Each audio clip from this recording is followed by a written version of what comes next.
여러분, 우리들 신앙생활에서 가장 중요한 것이 있다고 한다면 그것이 무엇이라고 생각하십니까? 그것은 하나님이 누구신가를 아는 것입니다. 하나님을 알지 못하고서는 신앙이 불가능하기 때문이죠.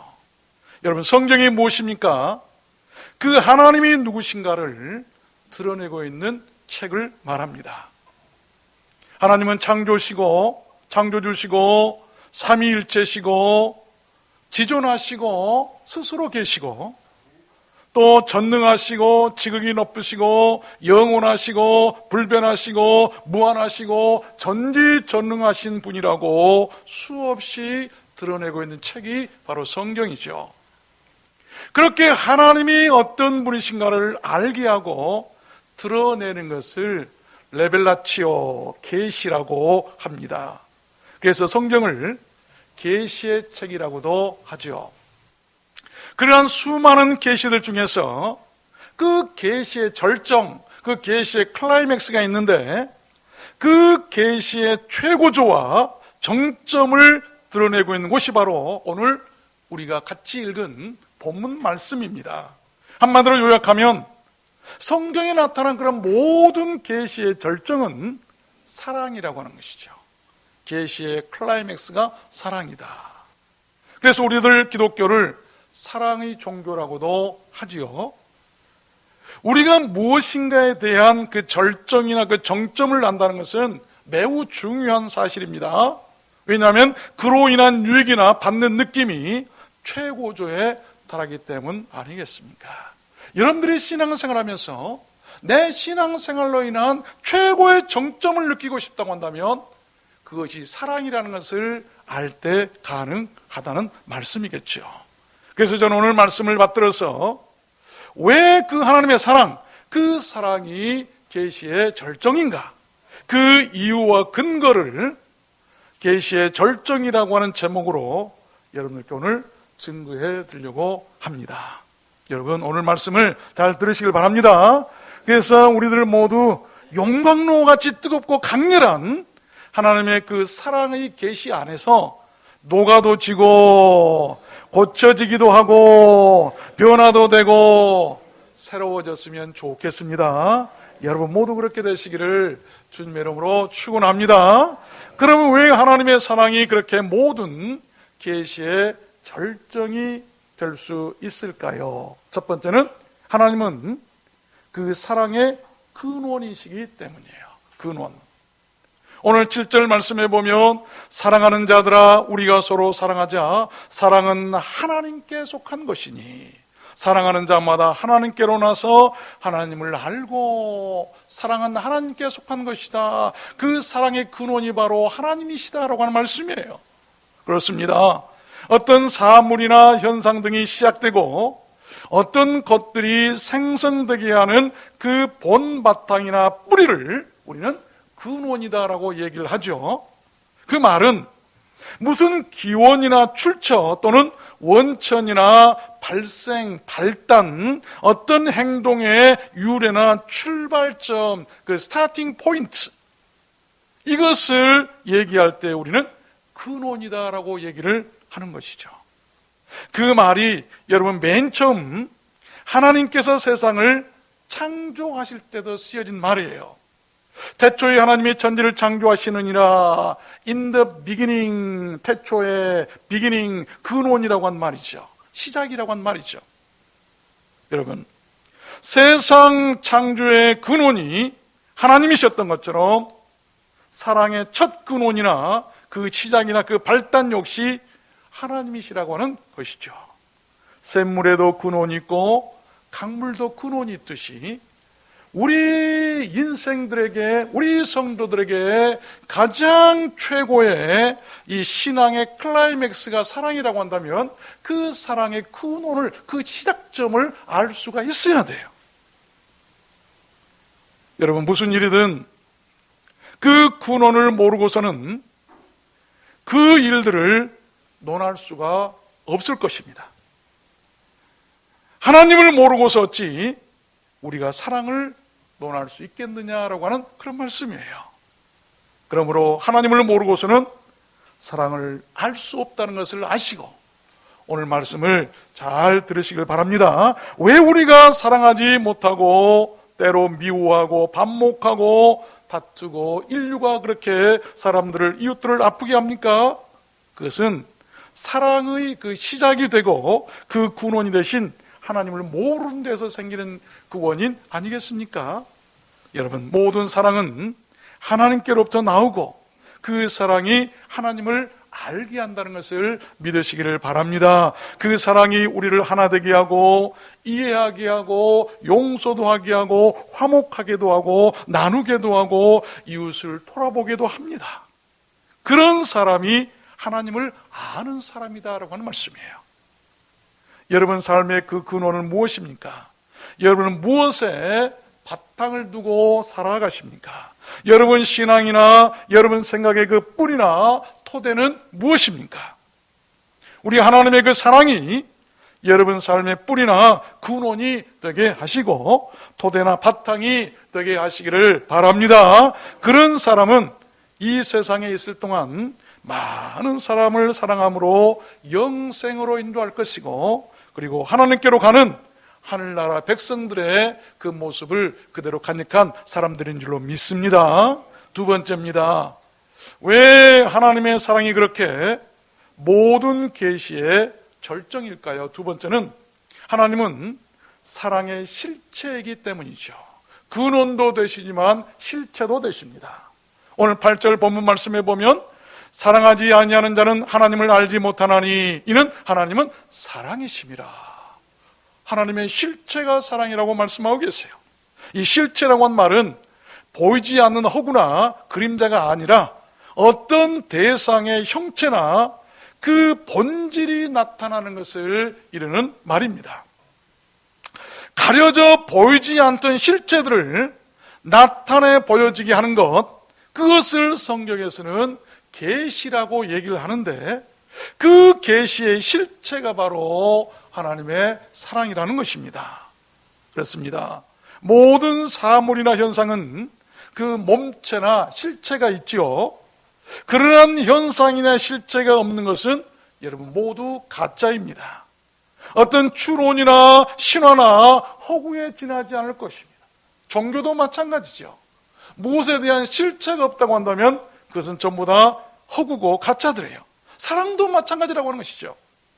사랑도 그 실체가 없다면 아무리 화려하고 고상해 보여도 그 사랑은 가짜일 수밖에 없는 것이죠. 우리들 기독교에는 여러분 그 사랑의 실체가 있습니다. 그 나타난 그 실체가 바로 우리 하나님과 그 아들 독생자 예수 그리스도이십니다. 오늘 본문에서 그 사랑의 실체가 하나님이신 것을 말씀하고 계시는데, 다시 한번 말씀드리면 God is love. 하나님은 사랑이시라. 그것이 계시의 절정이에요. 하나님은 사랑이시다. 여러분 하나님을 알고 싶으십니까? 하나님을 알아야 신앙생활 할 수 있고 구원받고 천국도 갈 수 있을 텐데, 그 하나님의 실체를 모르고 어떻게 우리가 구원받고 천국에 갈 수가 있겠습니까? 그 실체를 우리가 알아야 될 텐데, 그 하나님의 실체가 바로 사랑이라고 하는 것이죠. 한겨울 고슴도치 2마리가 있었습니다. 전에도 한번 말씀드렸습니다만, 이 둘은 너무 추워서 가까이 다가와 몸을 부벼대기 시작했어요. 그러니까 고슴도치 알잖아요. 온몸에 가시가 덮였죠. 서로 부비니까 추워서 서로의 가시에 찔려가지고 피가 나고 떨어질 수밖에 없었어요. 근데 또 아파서 떨어지면 또 추운 거예요. 또 추위가 몰려왔어요. 추워서 다시 가까이 하면 또 찔립니다. 그러다가 서로 피투성이가 되도록 싸우다가 원수가 된답니다. 왜 너는 가시가 그렇게 많으냐? 자기 몸에 있는 가시는 모르고요. 여러분, 우리들 사람들도 때로 그런 것 같아요.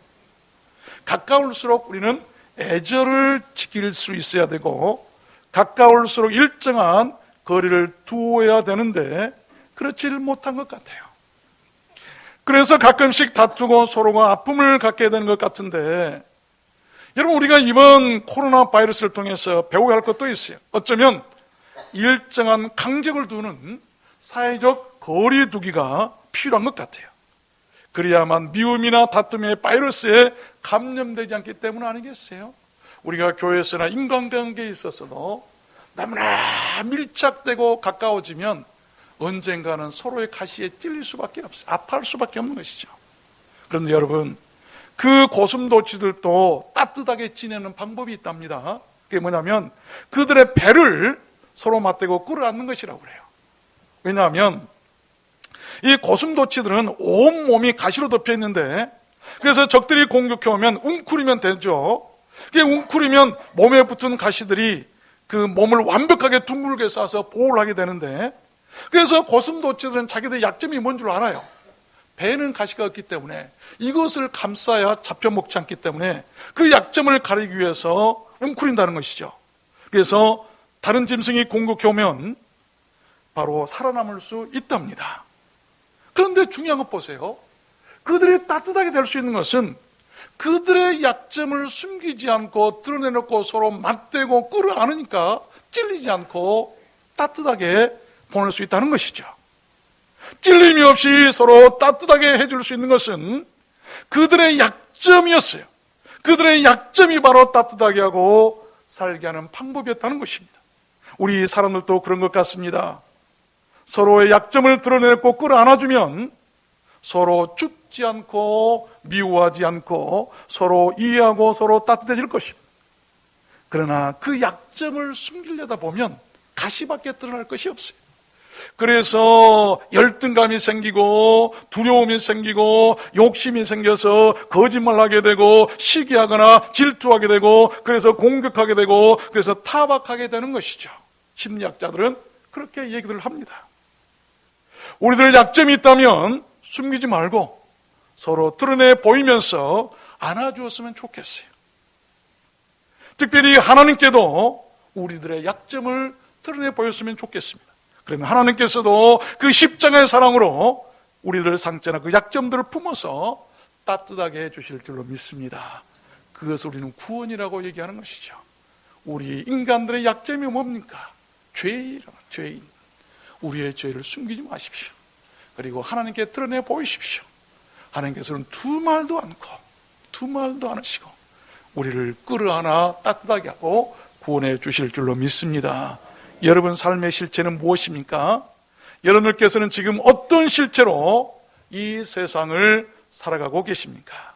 우리들 들어왔는 손교회 안에서 여러분들의 실체는 무엇입니까? 교회 안에서 내 실체가 빛입니까? 아니면 어둠입니까? 교회 안에서 내 실체가 미움이나 원망입니까? 아니면 사랑입니까? 우리 하나님처럼 우리의 모든 실체가 사랑이었으면 좋겠습니다. 빛이었으면 좋겠어요. 그래야 되지 않겠습니까? 마지막 세 번째입니다. 왜 하나님의 사랑이 그렇게 모든 계시의 클라이맥스, 절정일까요? 하나님이 하신 모든 일이 사랑이기 때문이에요. 사랑의 근원도 하나님이시고 사랑의 실체도 하나님이시고 하나님이 하신 모든 일이 다 사랑이라는 것입니다. 오늘 9절 말씀해 보니까 하나님의 사랑이 우리에게 이렇게 나타난 바 되었으니 하나님이 자기의 독생자를 세상에 보내심은 저로 말미암아 우리를 살리려 하심이라. 아멘. 그렇습니다. 하나님께서 하시는 모든 일이 사랑이세요. 그 사랑이 모든 것을 살리기 때문 아니겠습니까? 살린다, 죽이는 것이 아니라 살린다. 그것이 사랑이라는 것입니다. 하나님이 하신 그 모든 일들 가운데 그 절정은 바로 그의 아들 독생자 예수 그리스도를 우리를 위해서, 죄인된 우리를 위해서 살리시기 위해서 이 땅에 보내신 일이었어요. 그 이유를 또한 오늘 본문 성경에서 이렇게 밝히고 계시잖아요. 저로 말미암아 우리를 살리려 하심이라. 저로 말미암아, 그로 말미암아, 예수 그리스도로 말미암아, 하나밖에 없는 그 귀한 독생자 예수 그리스도로 말미암아 우리를 살리기 위해서 이 땅에 보내신 일, 그 일이 바로 사랑이라고 하는 것이죠. 사랑. 누군가를 시기하고 미워해서 죽이거나 실족케 하는 것은 여러분 사랑이 아니라고 오늘 성경이 말씀하고 계세요. 그것은 살인입니다. 마태복음 17장에 보면 이는 제가 그들의 시기로 예수를 넘겨줄 알미러라. 무슨 말이냐면 예수를 잡아 죽인 유태인들, 그 바리새파 사람들 대표적으로 그 이유를 말씀하고 있어요. 그들이 예수를 시기했기 때문에 예수를 잡아 죽였다고 하는 것이죠. 여러분, 시기라고 하는 것은 살인이에요. 여러분, 사랑의 반대가 시기 아닙니까? 누군가를 흉보고 타박하는 것도요, 사랑이 아닙니다. 누군가를 사랑해서 그를 이해해주고 감싸주고 덮어주고 그래서 살리는 것, 그것이 사랑이죠. 그것이 하나님의 사랑이에요. 그 사랑이 아니었으면 우리는 이미 버림받고 지옥 갈 수밖에 없는 사람들이었어요. 그 사랑이 우리를 살리고 삶을 감동시키고 우리를 구원하고 우리를 천국 백성 되게 했던 것 아니겠습니까? 나는 그렇게 큰 사랑을 받았으면서도 왜 남은 그렇게 사랑하는데 인색하는지 모르겠어요. 우리가 이 어마어마한 사랑을 받았는데 왜 사랑하지 못합니까? 다른 거 아니에요. 하나님을 모르기 때문이에요. 하나님을 모르기 때문이죠. 신앙이 좋은 엄마와 아빠 그리고 7살 난 아들과 5살 난 딸이 가난하지만 단란하게 사는 믿음의 가정이 있었답니다. 그런데 두 오누이는 7살짜리하고 5살짜리 오누이는 유난히 참 다정하게 잘 자랐다고 그래요. 어느 날 7살 난 아들이 불의의 교통사고로 큰 수술을 받게 됐는데 응급수술을 받다 보니까 피가 부족하게 됐다고 그래요. 그래서 같은 혈액형을 가진 사람이 가만히 보니까 5살 난 딸, 5살 딸밖에 없었다고 그래요.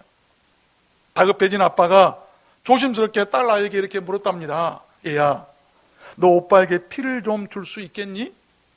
그러자 딸 아이는 잠시 뭔가 생각하더니 조용히 머리를 끄덕였답니다. 수술이 다 끝나고 의사는 대성공이라고 알려주었어요. 얘야, 네 덕분에 오빠가 살게 되었단다. 그러나 그 딸아이는 그 아빠의 말을 듣고도 기뻐하지 않고 눈물만 흘리더랍니다. 그러면서 이런 말을 했다고 그래요. 그런데 아빠, 나는 언제 죽게 되나요? 그런데 아빠, 나는 언제 죽게 되나요? 아빠가 깜짝 놀랐어요. 아니, 죽다니. 네가 왜 죽는단 말이냐? 그랬더니 이 어린아이가 피를 뽑으면 다 죽게 되는 것 아닌가요? 여러분, 잠시 침묵이 흘렀어요. 그 딸아이의 말을 들은 아빠의 눈에서도 하나둘 눈물이 흘렸습니다. 얘야, 그러면 넌 죽을 줄 알면서도 오빠에게 피를 주었단 말이냐? 네가 죽을 줄 알면서도, 어린아이가 말이야, 죽을 줄 알면서도 자기 오빠를 위해서 피를 주었다. 그러면서 이렇게 얘기했답니다. 예, 저는 오빠를 사랑하거든요. 저는 오빠를 사랑하거든요. 여러분, 사랑이라는 것은 그런 것 아니겠습니까? 우리들 작은 두란노 소원교회 안에도 그런 사랑이 좀 있었으면 좋겠습니다. 고린도전서 13장 1절에 보면 바울 사도 자신의 그 삶에 대한 고백이 나오죠. 내가 사람의 방언과 천사의 말을 할지라도 사랑이 없으면 소리나는 구리와 울리는 꽹과리밖에 될 수 없습니다. 내가 예언하는 능력이 있어서 모든 성경의 비밀을 알고 모든 지식을 알고 또 산을 옮길 만한 믿음이 있다 할지라도 사랑이 없으면 내가 아무것도 아닙니다. 내게 있는 모든 것으로 구제하고 내 재산을 다 팔아서 구제하고 내 몸을 불쌍하게 내준다 할지라도 사랑이 없으면 내게 아무 유익이 없습니다. 여러분, 우리 사람들은 한평생 수많은 일들을 하며 살죠. 날마다 쉬지도 못하고 끝도 없이 일만 하다가 죽는 것이 우리들 인생 아니겠습니까? 여러분들께서 하신 일평생에 그 셀 수 없이 많은 일들 중에서 그 일들의 클라이맥스, 그 여러분의 많은 일들 중에 최고의 절정이 되는 일이 있었다고 한다면 그 일이 무엇이었습니까? 여러분, 사랑하십시오. 사랑이 우리들 인생의 모든 일들 중에서 그 무엇과도 비교할 수 없는 이 베스트 클라이맥스, 최고의 절정입니다. 누군가에게 여러분 사랑을 베풀었다고 한다면 여러분들이 수많은 돈을이나 재물을 얻고 명예를 얻었단다 할지라도 그것이 1000번 만번 더한단다 할지라도 그것보다도 중요한 것은 누군가에게 한 번만이라도 사랑했다고 한다면 그 사랑이 더 중요한 것이죠. 더 값진 거예요. 여러분, 누군가에게 사랑을 받지 못해본 사람은요 인생의 꿀맛을 모르는 사람일 것입니다. 또한 사랑을 해보지 못한 사람도 진정한 인생의 그 황홀한 꿀맛을 모르는 사람일 것입니다. 연극이나 문학작품에도 클라이맥스가 있잖아요. 그런 것처럼 우리들 신앙생활이나 우리들 인생에도 클라이맥스가 있는데 그 클라이맥스가 사랑이죠. 사랑하는 것이죠. 여러분이 그 사랑을 어디서 나타내고 싶으시고 누구에게 나타내고 싶으십니까? 하나님께서는 그 자신의 사랑을 죄 많은 인류 가운데 나타내고 싶으셨어요. 그 사랑으로 아들을 보내신 것이 바로 하나님의 사랑을 말씀하고 있는 것 아니겠습니까? 우리는 하나님께서 우리들에게 베푸신 일, 그 사랑스러운 일들을 통해서 진정한 인생의 꿀맛을 볼 수 있습니다. 그 사랑을 깨닫는 사람들은 그 맛이 송이꿀보다 더 달고 더 아름답다고 값지다고 고백하게 될 것입니다. 여러분, 사랑의 대상은 누구입니까? 성경은 말씀합니다. 하나님을 사랑하고 내 이웃을 내 몸과 같이 사랑하라고 말씀하셨고, 예수님은 그것을 바로 크고 첫째 되는 새 계명이라고 말씀을 하셨습니다. 본문 10절에도 보면 사랑은 여기 있으니 우리가 하나님을 사랑하는 것이 아니요 오직 하나님이 우리를 사랑하사 우리 죄를 위하여 화목제물로 그 아들을 보내셨음이니라. 이것이 하나님이 하신 일이셨어요. 사랑이죠. 요한복음 3장 16절, 온 모든 성경을 한 구절로 요약하라고 한다면 요한복음 3장 16절이라고 하죠. 모든 성경의 요약본이라고 그러죠. 하나님이 세상을 이처럼 사랑하사 독생자를 주셨으니 이는 저를 믿는 자마다 멸망치 않고 영생을 얻게 하려 하심이니라. 하나님이 세상을 이처럼 사랑하사 독생자를 주신 일, 그것이 하나님의 사랑이고 계시의 절정이에요. 여러분, 온 인류는 사랑에 목말라 있습니다. 먹을 것이 없어 못 사는 것도 아니고 마실 것이 없거나 입을 옷이 없어서 못 사는 것도 아닙니다. 사실 따뜻한 말 한마디라도 듣고 싶어서 여러분 사랑에 목말라 있고, 그 사랑이 없어서 외롭고, 그 사랑이 없어서 여러분 만족도 없고 기쁨도 없는 것 아니겠어요? 여러분, 교회 안에 계신 여러분의 이웃들 왜 와 계실까요? 사랑한다고 하는 따뜻한 말 한마디라도 듣고 싶어서 오신 분들이세요. 여러분, 왜 하나님 앞에 나오셨습니까? 하나님의 사랑을 깨닫고 하나님께서 나를 사랑하신다고 하는 그 위로와 말 한마디라도 듣고 싶어 온 것 아니겠습니까? 내가 누군가에게 사랑한다고 말을 듣고 싶으시다고 한다면 여러분, 누군가에게 사랑한다고 말하십시오. 지금 여러분 곁에 그렇게 사랑에 목말라 있는 사람이 누구입니까? 말씀을 맺겠습니다. 용광로 같이 뜨거운 하나님의 사랑을 받은 우리 믿는 자들에게 성경이 계속해서 우리가 어떻게 행해야 될 것을 말씀하고 계세요. 본문 11절 보니까 사랑하는 자들아 하나님이 이같이 우리를 사랑하셨은즉 우리도 서로 사랑하는 것이 마땅하도다. 어느 때나 하나님을 본 사람이 없으되 만일 우리가 서로 사랑하면 하나님이 우리 안에 거하시고 그의 사랑이 우리 안에 온전히 이루느니라. 마땅하다고 하는 것, 사랑한다는 것은 마땅한 일, 이건 뭡니까? 그것이 바로 인생의 정도요 본분이다. 사람으로서 살 도리가 바로 사랑한다는 것, 그것이라는 것 말씀 아니겠어요? 또 온전히 이룬다라고 하는 말은 이너스, 우리 안에 모든 것을 만족시키고 부족함이 없도록 모든 것을 달성시킨다고 하는 말이에요. 사랑이 내 인생을 완성시킨다고 하는 말씀.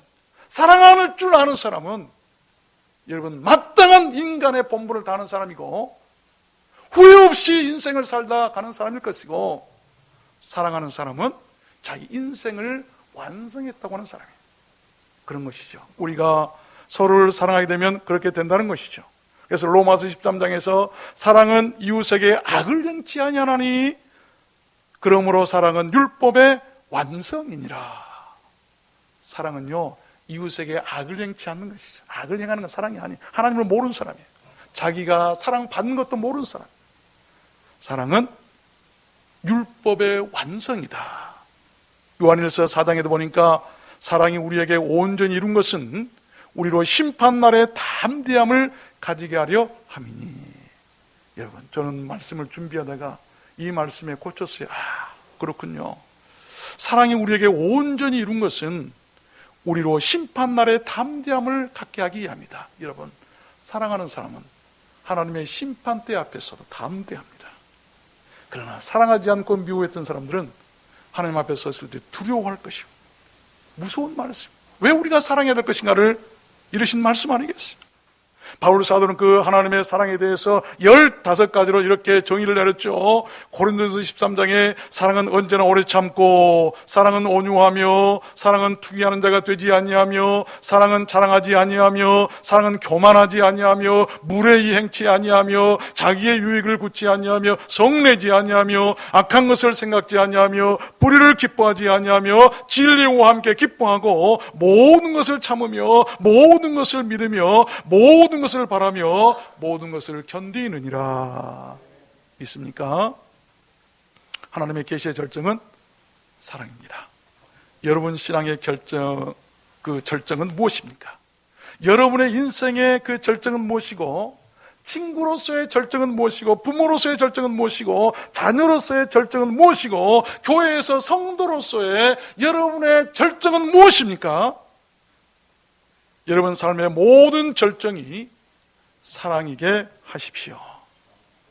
그런 사람만이 하나님께로서 난 사람이라고 말씀하고 계시고, 그런 사람만이 하나님을 아는 사람이고 거듭난 사람이고, 그런 사람만이 하늘나라에 속한 사람입니다. 그 사랑이 없으면 모두 가짜예요. 그 사랑을 모르는 사람은 천국 갈 수가 없는 것이죠. 하나님의 사랑을 모르는 사람이 어떻게 구원받을 수 있을 것이고, 하나님의 사랑을 모르는 사람이 어떻게 천국에 갈 수가 있겠습니까? 요한일서 4장 20절에 보면, 누구든지 하나님을 사랑하노라 하고 그 형제를 미워하면 이는 거짓말하는 자니, 보는 바 그 형제를 사랑치 아니하는 자가 보지 못하는 바 하나님을 사랑할 수 없느니라.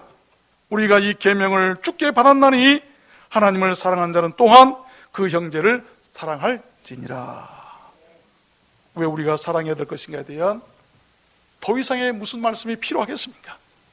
우리들 두란노 소원교회 모든 성도님께서는 그 하나님의 사랑을 알고, 그 사랑에 감사하고, 그 사랑을 베풀고, 그 사랑을 전하고 나누며 살았으면 좋겠습니다. 그래서 모두 그 계시의 절정에 이르러서 구원을 받게 되시고, 하나님의 자녀가 되시고, 천국 백성들로 은혜롭게 사시다가 모두 다 하나님께로 가게 되셨으면 참 좋겠습니다.